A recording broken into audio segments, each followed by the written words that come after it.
What's up guys, my name is Mateo Hall, so I'm a little bit late to this one, but today we're going to be reacting to Graham Stephan's making $6.1 million in Las Vegas from Millennial money.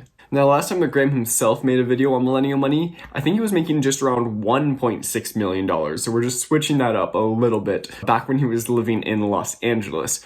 So it'll be fun to kind of compare that to what he's making now over the past, I think that was only posted like 2 or 3 years ago. It also goes to show how quickly your income is scaling on YouTube. But without further ado, remember to leave a like and subscribe on the video. Let's get right into this.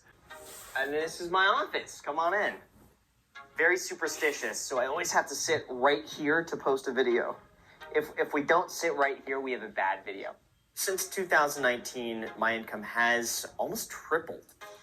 So there's our answer right there, is that it's tripled since 2019. So in 2 years, holy wow, that's actually insane. Thinking about that superstition, maybe I should start sitting somewhere special to post all my videos because I'm not getting nearly the views that he is.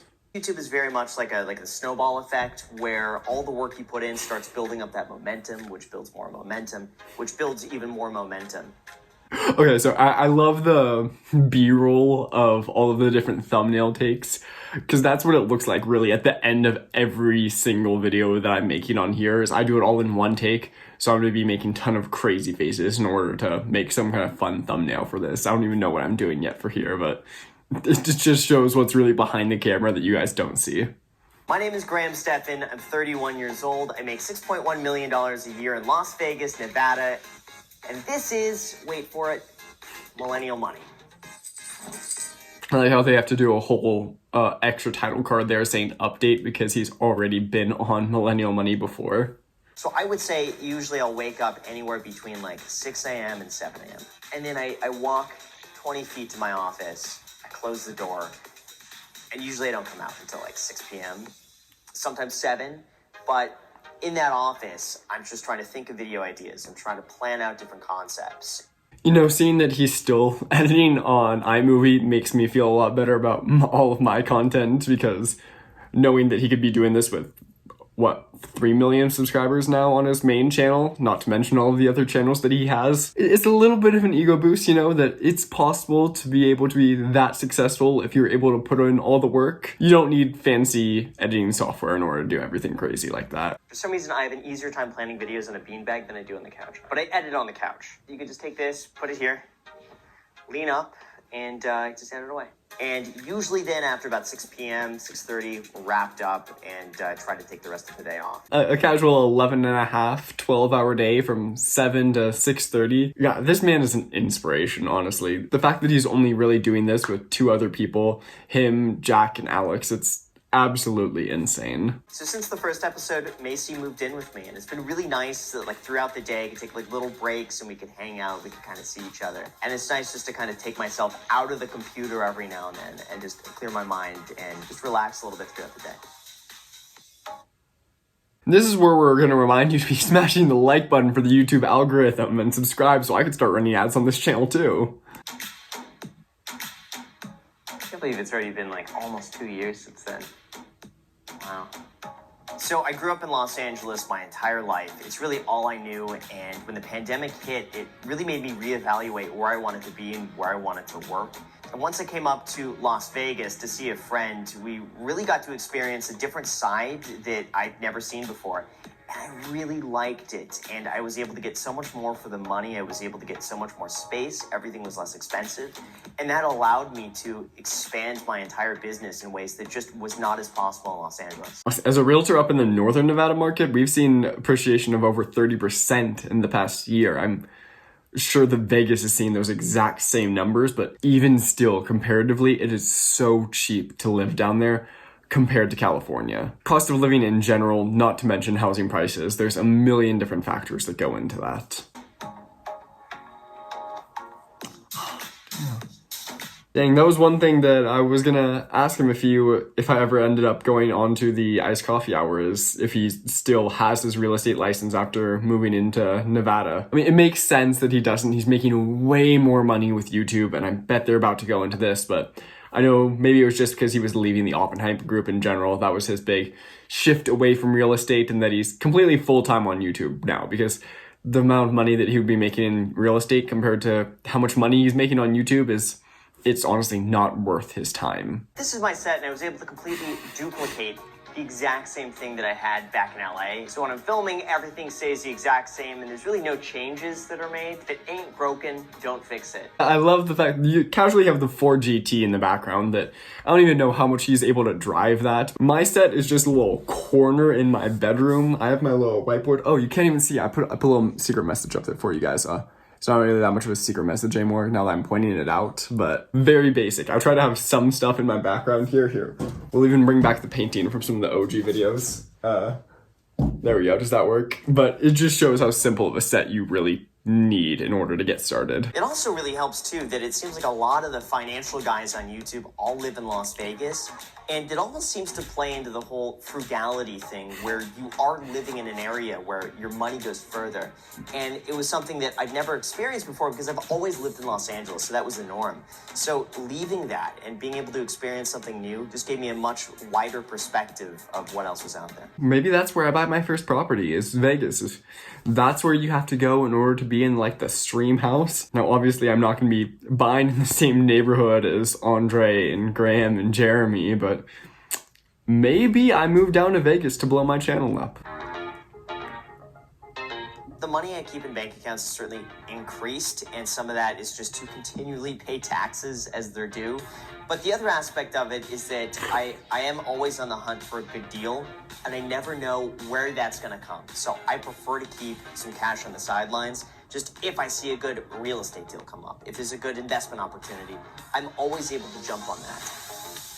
You see, some people might think that it's crazy that he's keeping $2 million in the bank, but in reality, that's the equivalent of someone that's making $60,000 a year having $20,000 in the bank. Sure, that's a lot of money, don't get me wrong, but it's honestly not that much considering how much he's probably paying in taxes and business expenses and everything else. And also saving $400,000 a year, that's the equivalent of a person making $60,000 a year saving $4,000. Like, if you scale things down a little bit more, it makes it a lot more reasonable and more comprehensible to be like, wow, that's a lot of money. It's still absolutely insane, but I want to see what kind of money he's actually spending every single month.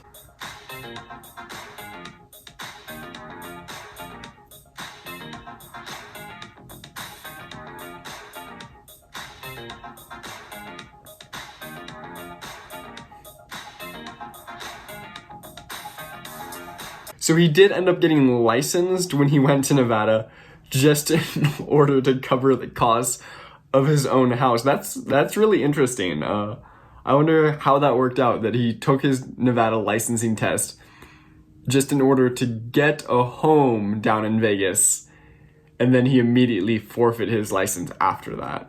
But it saved him so much money, especially on a $1.44 million house. Again, I'm not spending anywhere close to that if I ever move down to Vegas. Well, right away.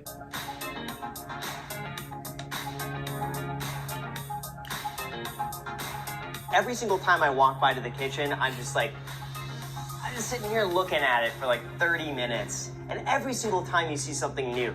Again, that is nothing in the grand scheme of how much money he's making. He can spend $45,000 on a toy and it doesn't budge. Sure, that's less than a month's worth of income for him. It's the same thing that Kevin says, is that he doesn't recommend that most people buy a Tesla because it's going to be a waste of money for most people. Comes in, all the money that goes out, but there is really no budget at this point that I stick to, because like the default is always... So let's break this down a little bit. We're looking at $6,500 for his house, which is a little bit, probably 2/3 of his his monthly spending. But again, we're looking at a month where he's spending less than $10,000. So sure, he's spending $120,000 a year. $820 on food. That's for him and Macy. Honestly, probably Jack sometimes too. Or you see how much, if you ever watch the Iced Coffee Hour, how much they make fun of Jack for bunging off of all of his food. His car payment's less than $700, which he has this $0 Tesla, one of his big videos that originally blew up. $570 in utilities. discretionary for $446. What's in that? Entertainment, pool, house cleaner, credit card fees. See, so we're talking about credit card fees in there too. So with all of that, he's still making money. By using cards like his Amex Platinum, he's ending up saving more money than he is paying total in that fee. He's definitely getting his dollar's worth in every single one of those. Insurance, $437. My car insurance is almost more than that on my little $2,000 Dodge Caliber, not including health insurance since he's self-employed and everything else. Phone, $50, and another $20 subscription. If I do spend money, I mean, it's not enough to ever really move the needle. At the very most, it's going out to all-you-can-eat sushi at like $21 a person. And that's me even like extravagantly spending. There it is. Super sushi. I, on the other hand, always save money by never going out to sushi because I don't like sushi. So I'm saving that $21 every single time that Graham would be spending it. Just make a peanut butter and jelly sandwich, Graham. Come on, it's not that hard. You talk about 20-cent iced coffee? Make a peanut butter and jelly. What's so special about sushi? From the spending standpoint, there are some changes from about 2 years ago. The biggest change was that back then, I would do anything just for the sake of cutting back a little bit more and saving. And at this point, I definitely eased up a little bit. And the biggest thing that I would say that I've started spending money on that I never imagined in the past was being able to buy back my time. As an example of that, I would say sometimes delivering food to the house. If that means that I could save an hour and a half. Who's spending an hour and a half getting food? Graham, just go down to Little Caesars. They got the hot and ready pizza for $7. Like, go in there, grab one, go out. But I'm in and out. I live a couple minutes away from one, but 15 minutes there and back. Easy. Maybe in LA traffic an hour and a half, but who's spending an hour and a half getting Grant? I think you need a... Are you okay? For sound, let's get that.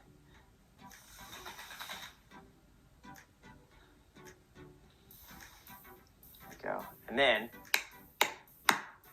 So when we filmed the first episode, I was spending about 20% of my time working as a real estate agent, and then the other 80% of the time, until probably like 2 o'clock in the morning every single night, I'd be making YouTube videos.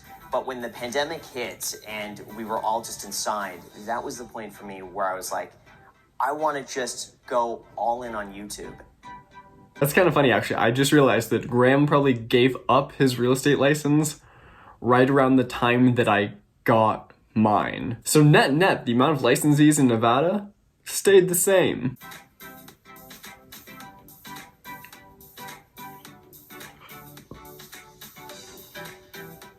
I think the biggest shift for me over the last 2 years was probably more into financial commentary, because it gives me more content to work off of and to add my own thoughts about.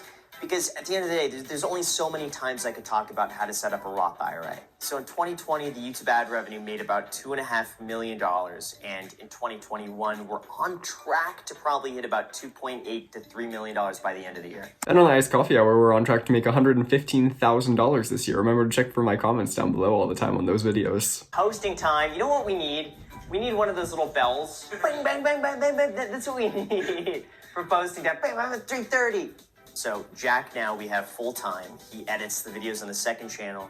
He runs the podcast with me. We've just recently hired on Alex, who helps edit some of those videos on the podcast. He's doing the vlog. And these are things that just wouldn't be possible on my own.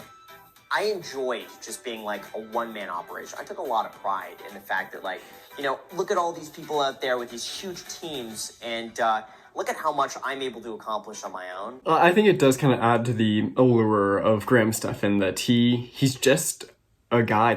He's not this huge team that's doing everything, and I kind of really admire that, to show how possible it is to be kind of not necessarily a one-man show, but a really close-knit group doing things. So there we go. So I just got the notification, so I see it posted. 1 dislike already. Somebody's there. It's like, get the notification, dislike. Another thing I do out of superstition is that I always click on the video as soon as it posts, and I'll watch it all the way through just to make sure everything is perfect. And as you can see, I always hit my own like button. Yeah. Wait, why do you have Meet Kevin pulled up? Did you guys see that? Here, let's rewind a bit right here. As you can see, I always hit my own like button. Yep, there's Kevin right there. You can see he has that pulled up while he's posting his own video. I do the same thing, not to get sidetracked, liking and watching my entire video before it actually posts through all the way.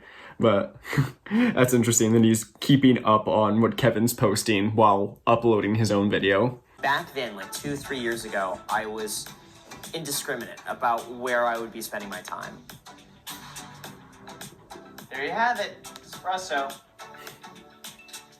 I would work 2 a.m. I would wake up at 6 a.m. I just wouldn't care. I would just work. It didn't matter where I spent my time as long as I was doing something productive. Now I feel like I work a lot more efficiently, and every hour of my day is allocated to doing something. So I really look at where's my time best spent? How am I able to get the most done during that time? And I've done my best to try to find as much balance as I can between having a life a little bit and working, even though I will say like work is my life in quite a big sense.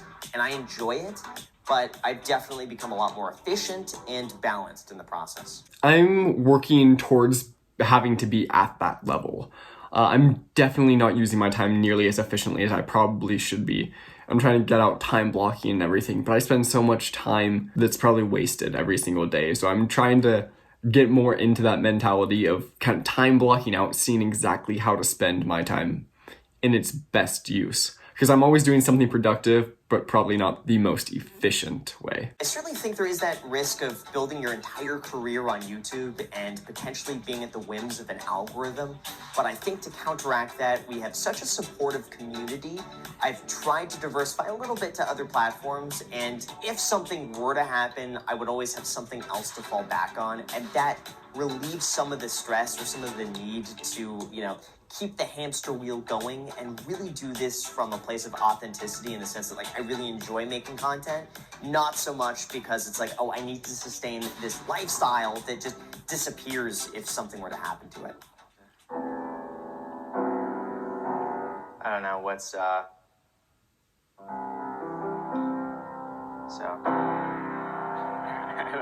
So Graham's always been this super genuine guy from everything that I've seen on YouTube, the small interactions that I've had with him in the past, his entire staff with Jack and Alex. I haven't been able to talk to Alex that much, but I've talked to Jack a couple times really briefly. They just seem like really awesome people. They're definitely not these money-hungry typhoons that are looking to get a big cash grab. They're actual good people that are looking to help the community grow and help teach people in order to help them be better. That's what I really like about them, is they're honest. And that was about it for that video. It's just is a big, good recap on who Graham Stephan is. It's completely genuine from what I've seen. I'd still love to meet him in person one of these days. I know I slacked on one of my big 2021 goals, trying to be on the Iced Coffee Hour. I had something in production, but then that ended up falling through that I hoped would have gotten on their radar, but we'll see what else we could do. Hey, I still have a couple weeks, 2 months left to see what I could do, right? I'm still posting my comment every single time. If you guys liked this video, leave a like on the channel, remember to subscribe, comment down below what you want to see next. Remember to check the links down below, however, for several free stocks on Webull and Robinhood. I know Robinhood's getting a lot of hate, but it's a super easy to use platform to get you introduced to investing. Definitely wouldn't recommend it once you're starting to get something more intentional and actually focused on things, but also check the description down below for Discover $50 credit. And without further ado, I will see you next time until we continue our financial journeys.